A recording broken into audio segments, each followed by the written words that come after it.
The next coach or coaches that were really influential on my netball career were women called Carol Ball and Jean Cant. They both coached me at my local netball club, Teagate NC of Harlow in Essex. And I started working with Jean and Carol when I was about 10 or 11 years old. I approached both of them and said, I wanted to take my netball to the next step. And I'd always stated that I wanted to become an England player in the future.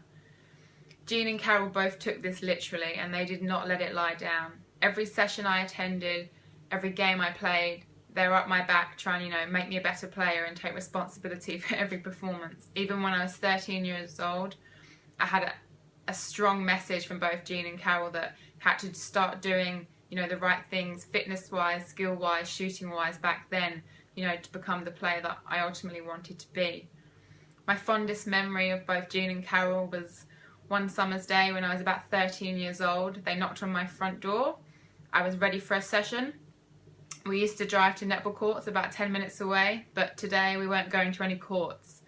They asked me to rule my post around the front of the house, and we were out there practicing for over 2 hours on 7 ways to get free in the circle.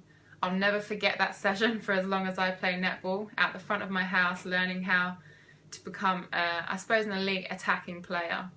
I still use those 7 ways to get free now, and Jean and Carol have a really special place in my heart.